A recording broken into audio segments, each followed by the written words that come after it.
Good morning students, स्वागत है आप सभी का एक बार फिर से ऑनलाइन क्लासेस में। हम बीए फर्स्ट ईयर की ज्योग्राफी का अध्ययन कर रहे हैं, जिसमें हम एटमॉस्फेयर यानी कि वायुमंडल को पढ़ रहे हैं। और वायुमंडल के अंतर्गत हम किसका अध्ययन कर रहे हैं? वायु दाब का अध्ययन कर रहे हैं।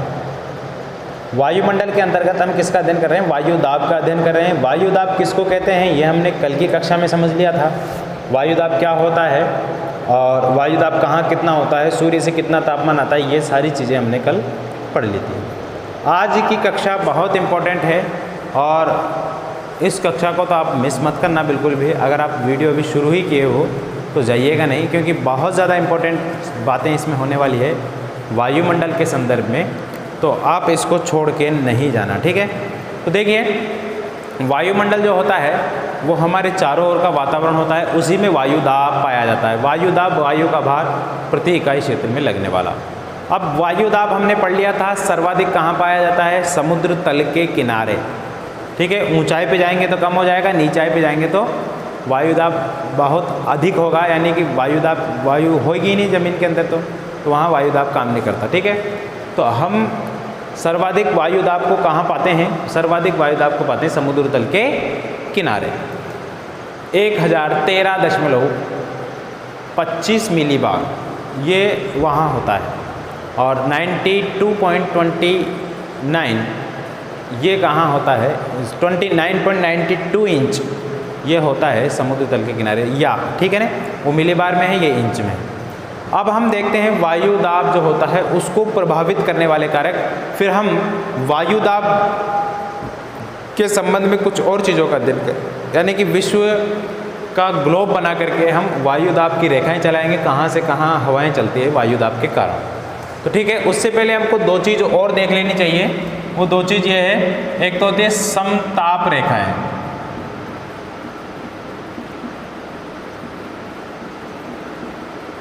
एक होती है समदाब रेखाएं। दोनों ही आसान है, ज़्यादा मुश्किल नहीं है। समताप तो किसको बोलते हैं? समान तापमान रखने वाले स्थानों को मिलाने वाली रेखा, स्थान को मिलाने वाली रेखा। समान तापमान वाले स्थानों को, समान तापमान वाले क्षेत्रों को मिलाने वाली रेखा। समदाब रेखा समान दाब वाले क्षेत्रों को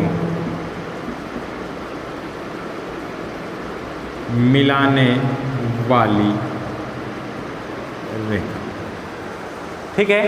समताप रेखा तो समान तापमान वाले क्षेत्रों को, समदाब रेखा समान दाब वाले क्षेत्रों को मिलाने वाली रेखा होती है, ठीक है। अब इसके बाद देखते हैं कि ऐसा कहाँ होता है। जैसे मान लीजिए ये भारत है, समझ लेना ये क्या है हमारा भारत, समझ लेना भारत है। तो मान लीजिए यहाँ भारत का जो पश्चिम वाला क्षेत्र है, यहाँ 40 डिग्री सेल्सियस तापमान है, यहाँ भी 40 डिग्री सेल्सियस तापमान है, और यहाँ महाराष्ट्र में भी 40 डिग्री सेल्सियस तापमान है। अब समदाब रेखाएं कैसी बनेगी? समदाब रेखाएं ऐसे बनेगी, ठीक है, ऐसे बनेगी समदाब रेखाएं। ध्यान रखना, आपने टेढ़ी मेढ़ी लाइनें देखी होगी भारत के नक्शे में, वो समदाब रेखाएं, ये समताप रेखा है। कौन सी है? समान तापमान वाले स्थानों को मिला रही ना। अब यहाँ मान लीजिए समुद्र तल के किनारे, आपने देखा होगा अक्सर, यहाँ 1013 मिलीबार तापमान रहता है, यहाँ 1013 मिलीबार रहता है, ऊपर जाने पर 1012 रह जाता है, ऊपर जाने पर 1011, 1010, यहाँ भी 1010, यहाँ 1011, 1012, इस तरीके का तापमान रहता है। तो ऐसी रेखाएं कैसे मिलेगी? ऐसे।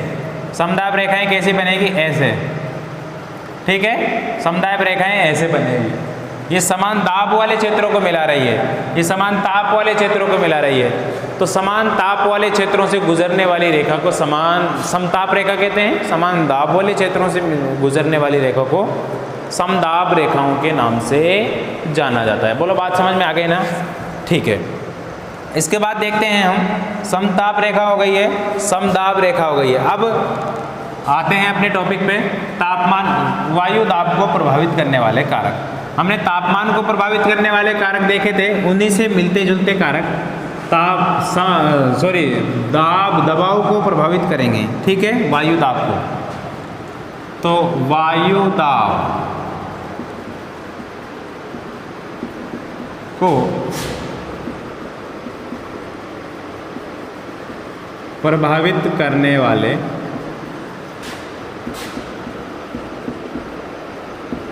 कारक, वायु दाब को प्रभावित करने वाले कारक, फैक्टर्स अफेक्टिंग एयर प्रेशर। ठीक है, फैक्टर अफेक्टिंग एयर प्रेशर, वायु दाब को प्रभावित करने वाले कारक। ऐसे कौन कौन से कारक हैं जो वायु दाब को प्रभावित करते हैं? सबसे पहले है तापमान, इसका गहरा नाता है इससे। जहाँ तापमान होगा वहाँ वायु दाब मुँह सुझा के चला जाएगा, यानी कि जहाँ तापमान ज़्यादा हो जाएगा यहाँ कमज़ोर पड़ जाएगा, जहाँ कम हो जाएगा वहाँ ज़्यादा पड़ जाएगा। दोनों में क्या है? विपरीत संबंध है। ठीक है, दोनों में क्या है? विपरीत संबंध है। तो इसमें देखिए होता क्या है, जहाँ जहाँ तापमान अधिक पाया जाता है वहाँ वहाँ वायु दाब कम हो जाता है। सामान्यतः अधिक तापमान वाले क्षेत्रों में कम वायु दाब पाया जाता है और कम तापमान वाले क्षेत्रों में अधिक वायु दाब पाया जाता है। यही इसके अंतर्गत हम लिखने वाले हैं। लिखिए इसमें, सामान्यतः तापमान और वायु दाब में विपरीत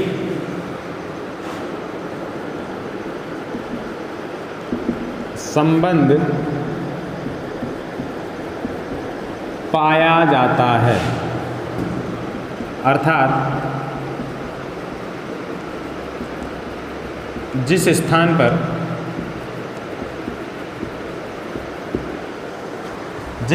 पर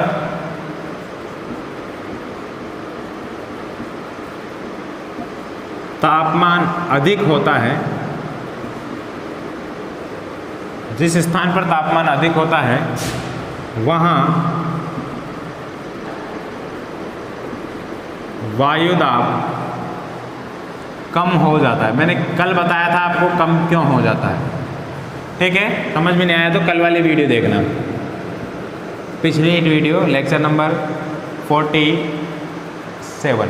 ठीक है, वायु दाब कम हो जाता है एवं जिस स्थान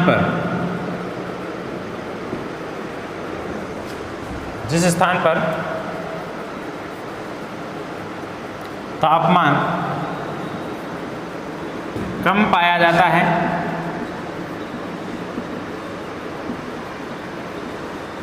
वहाँ वायु दाब अधिक हो जाता है। वहाँ वायु दाब क्या हो जाता है? अधिक हो जाता है। जहाँ तापमान कम वहाँ अधिक, और जहाँ तापमान अधिक वहाँ वायु दाब कम हो जाता है। ठीक है, इसके बाद दूसरा बिंदु है ऊंचाई। ये पहला बिंदु है, दूसरा बिंदु है ऊंचाई। ऊंचाई बढ़ने के साथ साथ क्या होता है? ऊंचाई बढ़ने के साथ साथ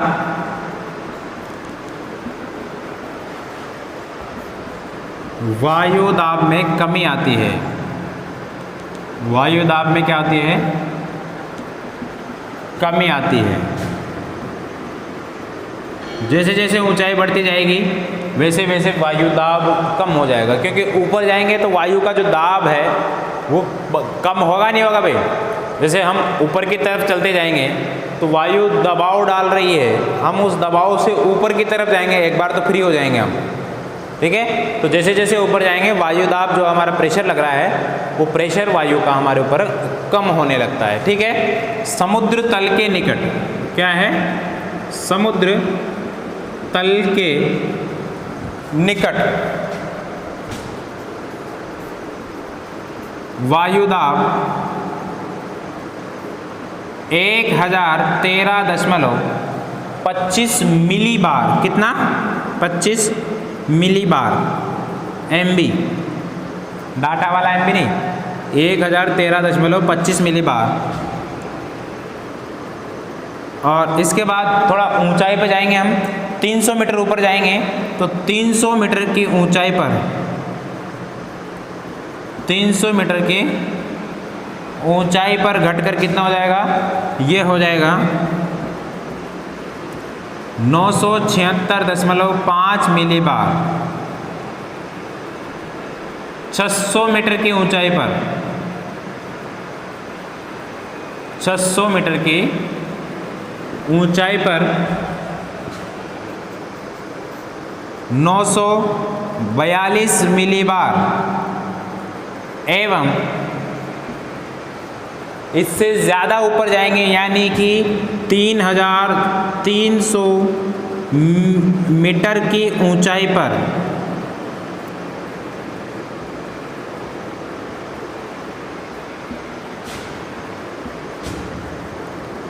वायुदाब घटकर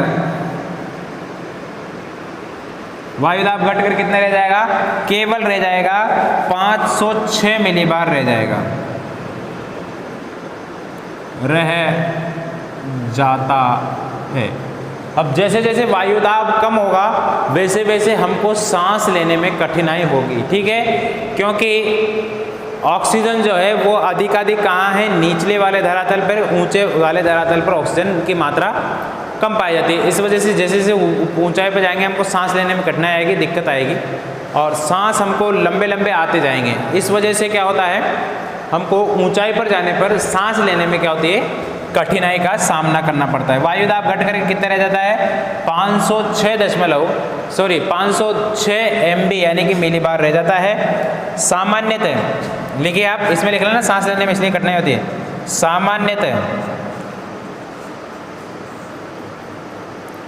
प्रति 300 मीटर की ऊंचाई पर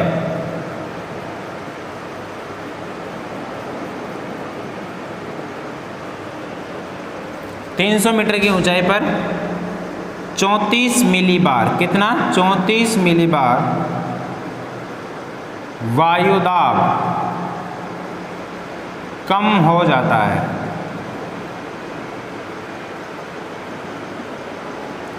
आपके इसमें आपको समस्या होगी, ऐसी बात नहीं, आपको कुछ इसमें चीज़ें समझ में नहीं आएगी। उन सभी डाउट्स को क्लियर करने के लिए संडे के दिन लाइव क्लास होगी, आपके ध्यान रखना। संडे को आप तैयार रहना, आपके जो ग्रुप है उसमें ग्रुप में बता दूंगा मैं आपकी लाइव क्लास जो होगी, संडे के दिन आपकी लाइव क्लास होगी। लाइव क्लास के लिए तैयार रहना। इसमें आपके बहुत सारे डाउट्स आएंगे, मुझे पता है, उन डाउट्स को क्लियर करेंगे हम, इसी को दोबारा पढ़ेंगे संडे के दिन, ठीक है ना। तो तैयार रहना उस दिन, जिसके डाउट नहीं आ रहे वो भी आना, उसको कुछ नई चीज़ें मिलेगी देखने के लिए, क्योंकि हम उसमें ये डिटेल में इतना नहीं पढ़ेंगे, हम समझने की कोशिश करेंगे सारी चीज़ों को, ठीक है, प्रैक्टिकली हम समझने की कोशिश करेंगे। मैंने आपको बता रखा है पहले भी कि कितने नंबर है मेरे, दोबारा बता देता हूँ मैं आपको। इस नंबर पे आप मुझे मैसेज कर देना एक व्हाट्सएप कि सर मैं फर्स्ट ईयर का हूँ, फर्स्ट ईयर की हूँ, आप इसमें मैसेज कर देना, मैं आपको आपका नंबर उसी दिन ग्रुप में जोड़ दूँगा। आपको शायद ये वीडियो शनिवार के दिन मिलेगा, तो शनिवार के दिन आप मुझे मैसेज कर देना। संडे के दिन ध्यान रखिएगा, सुबह अनवरत हमारी क्लास चलेगी 12 बजे तक, तो उसमें आप ज़रूर जुड़ जाना, ठीक है। इस नंबर पर आप मुझे मैसेज कर देना व्हाट्सएप में, आपको ग्रुप में जोड़ दूंगा या लिंक दे दूंगा डायरेक्टली, ताकि आप लाइव क्लास के माध्यम से जुड़ सके। इसको उतार लीजिए। सामान्यतः तापमान और वायुदाब में विपरीत अंतर पाया जाता है, अर्थात जिस स्थान पर तापमान अधिक होता है वायुदाब वहाँ कम हो जाता है, जहाँ तापमान कम हो जाता है वहाँ वायुदाब अधिक हो जाता है। ये तो बात रही तापमान की। ऊंचाई के संबंध में क्या है, ऊंचाई बढ़ने के साथ साथ वायुदाब में कमी आती है। समुद्र तल के पास वायुदाब 1013, 300 मीटर की ऊंचाई पर 976, 3300 मीटर की ऊंचाई पर घटकर 506 मिलीबार रह जाता है। सामान्यतः 300 मीटर की ऊंचाई पर 34 मिलीबार वायुदाब में कमी आती है। ये प्रश्न पूछ लिया गया है कई बार यूजीसी नेट की एग्जाम में, ठीक है, इसलिए इसको हल्के में कतई भी ना लें। सामान्यतः 300 मीटर की ऊंचाई पर 34 MB वायुदाब कम हो जाता है, इसको लिख लीजिए आप। फिर एक बात और लिख लेना इसमें कि इसीलिए ऊंचाई पर जाने में हमको क्या होता है, सांस लेने में कठिनाई का अनुभव होता है।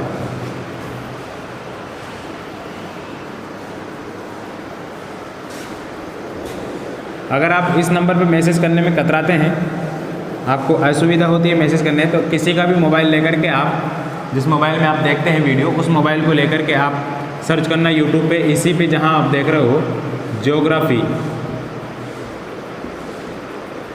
With Rahman sir, geography with Rahman sir, इसमें सर्च करिएगा आप, जिसमें अभी आप देख रहे हो यूट्यूब में, इसमें आप सर्च करिएगा इसको, तो आपको यूट्यूब चैनल दिखेगा। उस यूट्यूब चैनल पे जाकर के उसको क्या कर दीजिएगा, आप सब्सक्राइब कर दीजिएगा। सब्सक्राइब करने के बाद आपको ऑटोमेटिकली नोटिफिकेशन आ जाएगा, बेल आइकन प्रेस कर देना, बेल आइकन आएगा, उस बेल आइकन को आप प्रेस कर देना, ये वाला बेल आइकन ऐसा आएगा, उस पर आप प्रेस कर देना, आपको किसी की भी ज़रूरत नहीं है, आपको ऑटोमेटिकली नोटिफिकेशन मिल जाएगा, फिर आप देख लेना, ठीक है। चलिए, geography with Rahman sir, geography with Rahman sir, इस पे आपको सर्च करना है, आपको सारी बातें मिल जाएगी। चलिए, इसके बाद देखते हैं हम तीसरी चीज़ क्या है। तीसरी चीज़ है आर्द्रता, या आर्द्रता को ही कहते हैं जलवाष्प। वायुदाब आर्द्रता से भी परेशान होता है, आर्द्रता से भी प्रभावित होता है। कैसे होता है देखिए, शुष्क वायु जो होती है, शुष्क वायु का मतलब गर्म वायु नहीं होता, ध्यान रख लीजिए, क्योंकि अक्सर बच्चे जहाँ से शुष्क आ जाता है वहाँ, क्योंकि हमने पढ़ा है शुष्क मरुस्थल, तो शुष्क मरुस्थल का मतलब केवल सूखा होता है, उष्ण मरुस्थल कहते हैं गर्म मरुस्थल को, ठीक है। शुष्क मरुस्थल ठंडे भी होते हैं, सूखे और सूखा होता है। शुष्क का मतलब क्या होता है, सूखा। अगर वायु में नमी नहीं है, क्या, अगर वायु में नमी नहीं है, वायु सूखी है, तो सूखी वायु हमेशा ज़मीन के करीब रहेगी, और वायु में आर्द्रता है, जलवाष्प है, तो आपको मालूम है जहाँ जलवाष्प होती है, आर्द्रता होती है, वो वायु ऊपर की तरफ जाती है। आर्द्र वायु जो है गर्म होती है। आर्द्रता कैसे आएगी, जलवाष्प कैसे बनता है, जलवाष्प ठंडे में तो बनेगा नहीं, जलवाष्प बनेगा गर्म में, गर्मी में बनता है ना, भपका निकलता है जमीन से, तो भपका किधर की तरफ जाता है, ऊपर की तरफ। तो वो जहाँ जिस वायु में जलवाष्प की मात्रा अधिक होगी उसमें वायुदाब कम होगा, क्योंकि वो ऊपर जाएगी। जिसमें जो शुष्क वायु होगी वहाँ वायुदाब अधिक होगा। यही लिखने की बात है इसमें। लिखिए, शुष्क वायु क्षेत्र में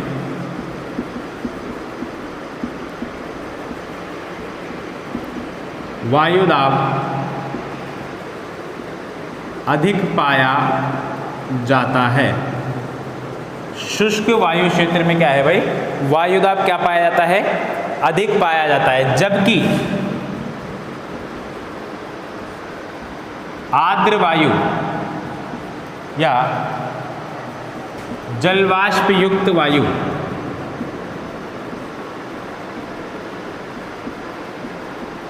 आर्द्रता अधिक होने के कारण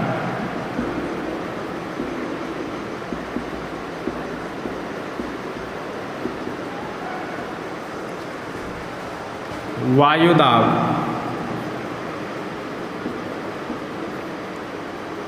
कम पाया जाता है।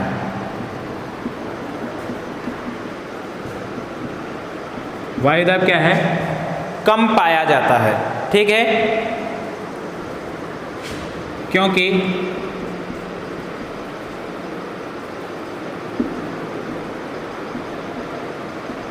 अधिक जलवाष्प युक्त वायु हल्की होती है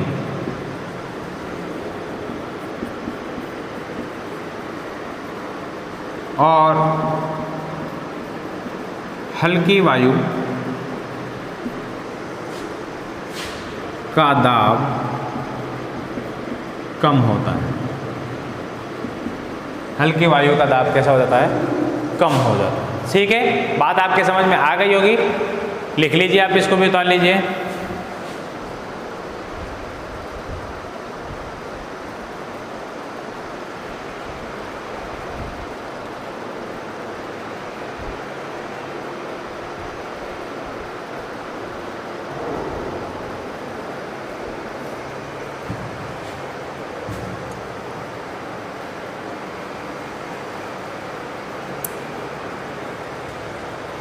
उतार लिया इसको।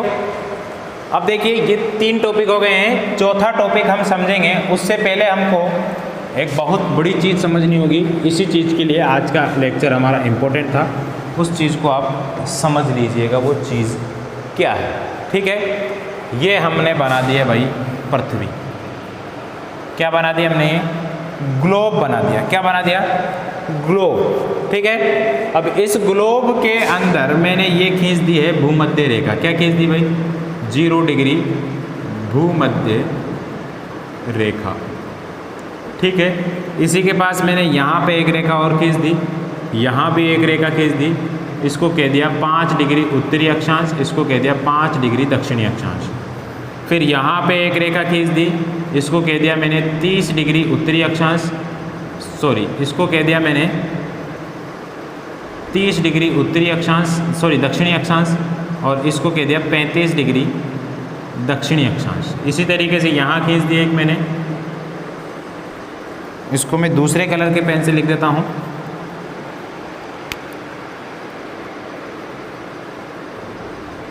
अब आपको इमेज बन जाएगी, इसमें समझ में आ जाएगा आपको। चलिए ठीक है,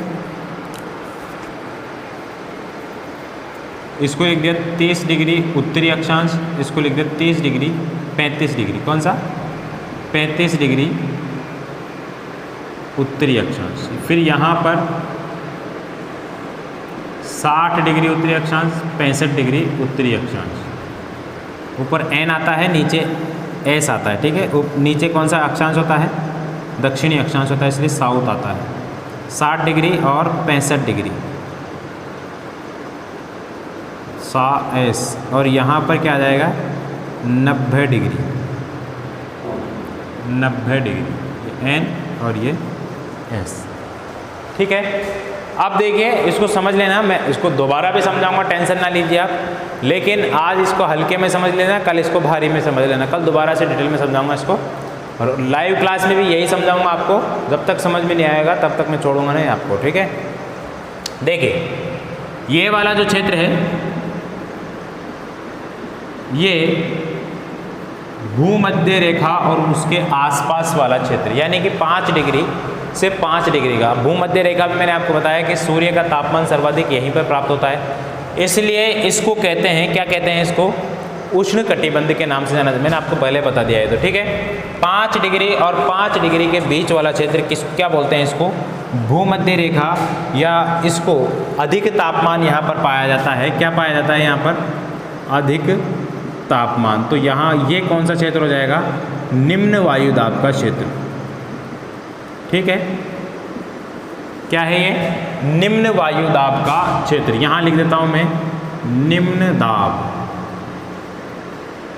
ठीक है, क्या ये? निम्न दाब का क्षेत्र। अब ये देखिए ये वाला 90 डिग्री, यहाँ पे क्या है? बहुत ज़्यादा ठंड पाई जाती है। दोनों ऊपर भी, ऊपर आर्कटिक महासागर है, ठंडा है, ग्रीनलैंड वगैरह सब ऊपर वो भी ठंडे है, नीचे अंटार्कटिका है, ये सब पता है आपको। ये क्या है? बहुत ज़्यादा ठंडा है। तो यहाँ पर क्या है? शीत कटिबंध कहलाता है ये, अत्यधिक शीत होती है यहाँ पर। ठीक है, इस वजह से यहाँ पर वायुदाब कैसा रहेगा? उच्च वायुदाब। ठीक है, उच्च वायुदाब। और यहाँ भी क्या है? उच्च वायुदाब, क्योंकि ये ठंडी है।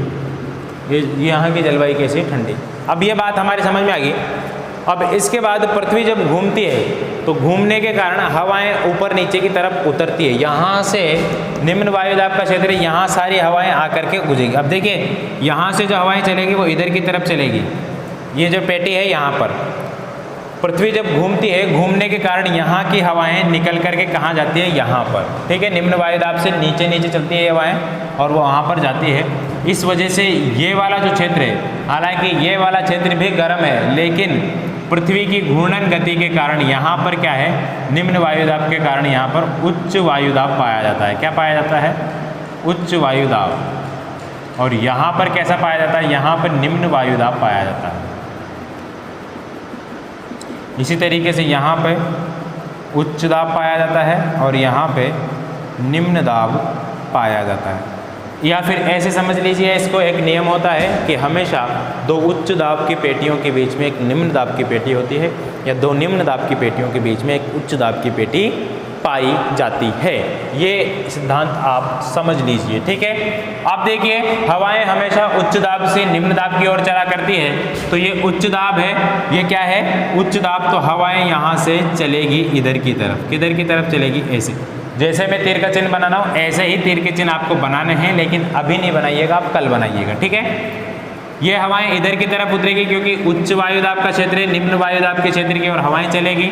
फिर यहाँ से क्या होगी, ये उच्च वायुदाब की पेटी है, ये निम्न दाब की पेटी है, तो हवाएं यहाँ से इधर की तरफ चलेगी, ठीक है। सारी हवाएं किधर आ जाएगी, यहाँ आकर के बंद हो जाएगी, क्योंकि ये भी उच्च दाब की पेटी, ये भी उच्च दाब की पेटी, ये निम्न दाब की पेटी, इसलिए सारी हवाएं यहाँ आकर के गुजरेगी। ये देखिए, ये निम्न दाब की पेटी है और ये उच्च दाब की पेटी, तो हवाएं यहाँ से किधर चलेगी, निम्न दाब की ओर, ठीक है। हवाएं किधर चलेगी भाई, निम्न दाब की ओर। और यहाँ भी इधर से ये उच्च दाब की पेटी है, तो निम्न दाब की पेटी की ओर हवाएं चलेगी। इसी तरीके से ये निम्न दाब की पेटी है, उच्च दाब की, ये भी उच्च दाब की, तो दोनों तरफ से हवाएं इधर आएगी, दोनों तरफ से हवाएं इधर की तरफ आएगी, ठीक है। तो इधर तीर के चिन्ह इस तरीके के लगेंगे।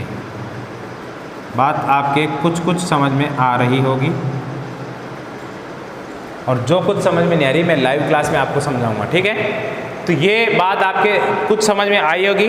अब हवाएं यहाँ से यहाँ चलती है, तो देखिए यहाँ पर भी हवाएं चलती है, जिसको डोल्ड्रम पेटी कहते हैं, शांत पेटी। यहाँ हवाएं बहुत शांत रहती है। इन हवाओं को ये वाली जो हवाएं हैं जो निम्न दाब की पेटी की ओर चल रही है, इनको व्यापारिक पवनें कहते हैं। क्या बोलते हैं, व्यापारिक पवनें। इसके अलावा ये जो पवनें हैं ये पश्चिम की दिशा चलती है, इनको पछुआ पवनें बोलते हैं, पछुआ पवनें। और ये ध्रुवों की ओर से चलती है, इसलिए इनको क्या बोलते हैं, ध्रुवीय पवनें बोलते हैं। क्या बोलते हैं, ध्रुवीय पवनें। अब मैं बात कर रहा था, जो हम पढ़ रहे थे वायुदाब को प्रभावित करने वाले कारक। क्या पढ़ रहे थे, वायुदाब को प्रभावित करने वाले कारकों का हम अध्ययन कर रहे थे। इसलिए एक कारक क्या है उसमें, पृथ्वी की घूर्णन गति। क्या है, पृथ्वी की घूर्णन गति।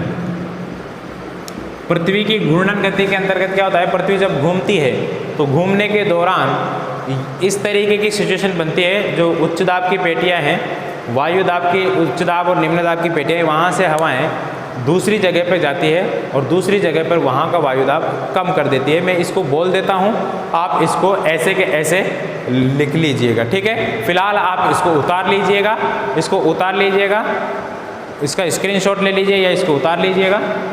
मैं आपको बोल रहा हूँ, आप वैसा का वैसा ही लिख लीजिएगा, पृथ्वी की घूर्णन गति में, पृथ्वी की दैनिक गति में, ठीक है। लिखिए इसमें, पृथ्वी की घूर्णन गति वायुदाब को संतुलित करती है धरातल पर। पृथ्वी की घूर्णन गति धरातल पर वायुदाब को संतुलित करती है। इस गति के कारण पृथ्वी हर वस्तु को अपनी ओर आकर्षित करती है। इस गति के कारण पृथ्वी हर वस्तु को अपनी ओर आकर्षित करती है।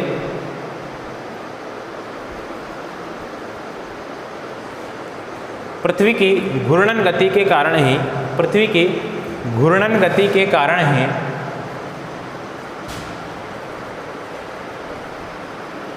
पृथ्वी की घूर्णन गति के कारण ही पृथ्वी की घूर्णन गति के कारण ही भूमध्य रेखा से गर्म हवाएं 30 और 35 डिग्री अक्षांशों पर उतरती है। भूमध्य रेखा से गर्म हवाएं 30 और 35 डिग्री अक्षांशों पर उतरती है एवं ध्रुवीय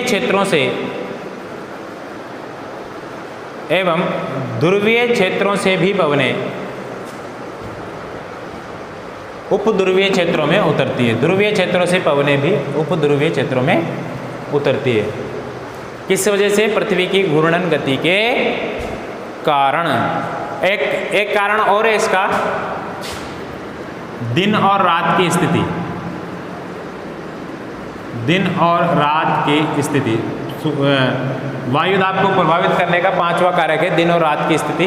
यानी कि पृथ्वी का अपने अक्ष पर घूर्णन करती है उस वजह से। देखिए क्या होता है, दिन में तापमान जो है 10 बजे से लेकर के शाम के 4-5 बजे तक तापमान अधिक रहता है। तो अधिक तापमान रहता है तो वायुदाब दिन में कम रहता है, जबकि रात को तापमान कम हो जाता है इसलिए वायुदाब बढ़ जाता है। ये सिंपल सी बात आपको इसके अंतर्गत लिखनी है, ठीक है। बात आपकी उम्मीद है सब कुछ समझ में आया होगा।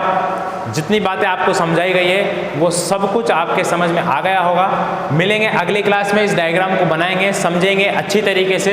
आज मैंने आपको पृथ्वी को वायुदाब को समझाने वाले कारक बताए थे, वायुदाब को प्रभावित करने वाले कारक बताए थे। लाइव क्लास में भी मैं आपको आकर के यही बताऊंगा। लाइव क्लास इंपॉर्टेंट है, लाइव क्लास को लेना ना भूलें संडे के दिन, ठीक है। अगर आप संडे के दिन मिस भी कर जाते हैं तो लाइव क्लास को देखना ना भूलें। वो यूट्यूब पे H2H रहेगी। कहाँ रहेगी गुरुजी वो? एक बार फिर से आपको एड्रेस बता देता हूँ, ज्योग्राफी विद रहमान सर, ये आप सर्च करेंगे यूट्यूब के ऊपर, ठीक है। जो आप यूट्यूब में ये वीडियो देख रहे हैं वहीं पर आप इसको सर्च करना है, ज्योग्राफी विद रहमान सर, आपको सारे वीडियो मिल जाएंगे, ठीक है। सभी वीडियो आपको मिल जाएंगे जो हमारी लाइव क्लासेस होती है, सेकेंड ईयर की, फाइनल ईयर की सभी क्लासें आप देखना चाहो तो वो भी देख सकते हैं आप। ये आपकी पहली क्लास होगी जो यूट्यूब पर होगी, तो इसलिए मैं आपको कह रहा हूँ, ठीक है। इस चैनल को आप सब्सक्राइब कर लेंगे तो आपको बार बार मैं लिंक देने की आवश्यकता नहीं पड़ेगी।